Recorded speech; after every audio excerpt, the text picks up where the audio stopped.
The sharks are back like you've never seen them before in the Shark Tank, where hopeful inventors and theorists journey to persuade powerful partners. If the sharks hear a great idea, they're willing to invest their own resources in it. But first, these inventors and theorists must convince these sharks that their idea is worth the hassle. The English Royal Society was granted charter by King Charles II in 1660 and since has seen some of the world's greatest innovations, including Hooke's micrographia and Philosophical Transactions, the oldest continuously published science journal in the world. The French Royal Academy of Sciences was founded by none other than Louis XIV in 1666 at the suggestion of Jean-Baptiste Colbert, who, literally, he's the creepiest thing that I've ever seen in my whole life, I swear. Cardinal Bellarmine represents the Catholic Church today under orders from Pope Paul V and has long seen theological controversies, mainly those concerned with papal power. He has come to rat out any heresy. First in the tank is astronomer and theorist Galileo, who believes his theory, though viewed by religious fanatics as problematic, is revolutionary.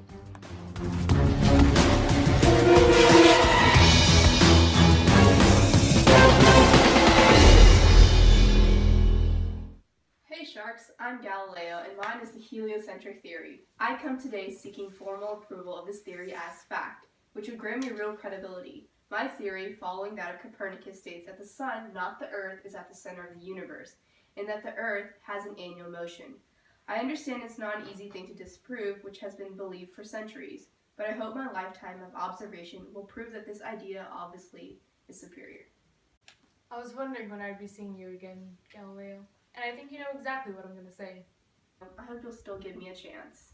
This idea is nothing but heresy. You're lucky you aren't already ashes. I think you need to take this idea back behind the barn and shoot it. I'm warning you not to hold or defend this theory, and hereby forbid you to discuss such heresy orally or in writing. You're dead to me. Thank you for your time.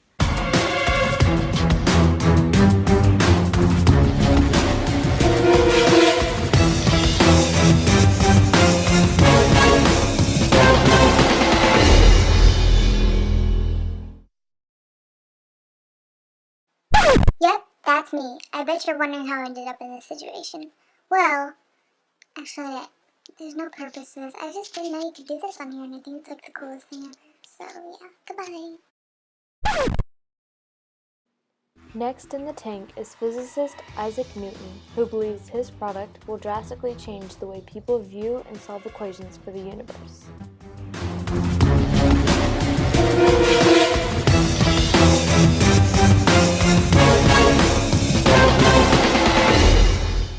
Hi Sharks! I come today seeking an investment in the most revolutionary scientific writing to date, Principia. It breaks down the workings of the solar system into simple equations, explaining the nature of planetary orbits and the pull between heavenly bodies, and describing why the moon orbits the Earth and not vice versa. It's because the Earth is so much heavier. The book could literally change the way people see the universe, at least in the invention of calculus, including aspects such as the chain rule and the product rule. Okay, here you go. Sample.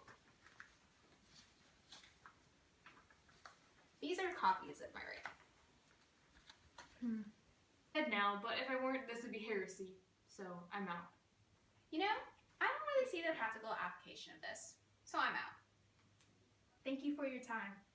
This is absolutely ingenious. Definitely something I could get behind, especially this calculus idea. I have this strange feeling that this will be truly instrumental in creating pain and headaches for 17 and 18-year-olds for centuries to come. I'll take over publishing for this book and guarantee to make it a worldwide success. All right, I'll take it. I look forward to working with you.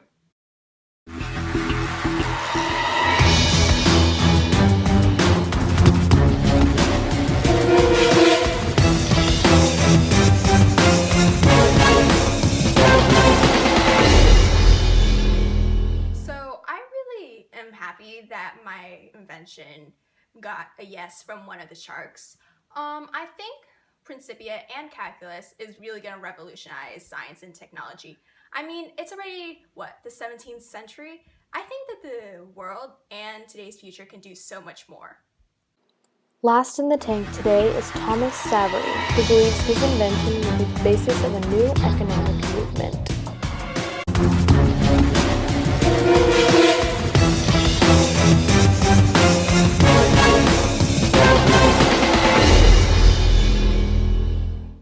Hey Sharks! For years I've worked as a military engineer, but more recently I have been drawn solving the problem for how difficult it was to pump water out of coal mines. As you may know, much of the country has switched over to coal over wood for energy due to a shortage. The machine I invented to solve this problem is a steam engine. It consists of a closed vessel filled with water into which steam under pressure is introduced, forcing the water to a higher level. When the water is expelled, a sprinkler condenses the steam, producing a vacuum capable of drawing up more water through a valve below. To make the effect as nearly continuous as possible, I assembled two containing vessels in the same apparatus.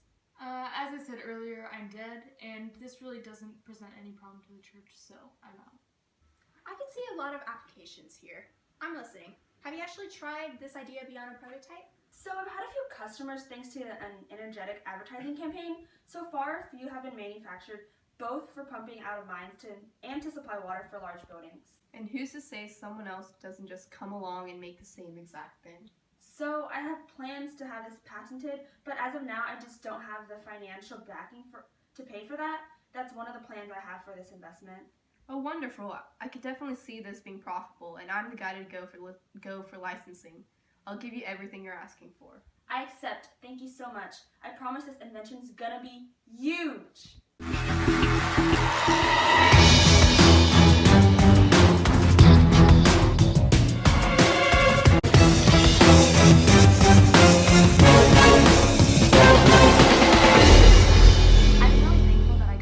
Today, and I really think this can transform the economy.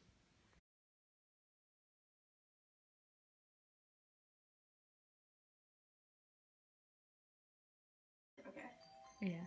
Thank you for your time. Hold on. Your Uncle Bob tried to call you Morgan. Okay. Okay, go ahead. Dun dun dun dun dun dun dun dun dun. Gosh. Okay, one more try. Pull it together, Shinda.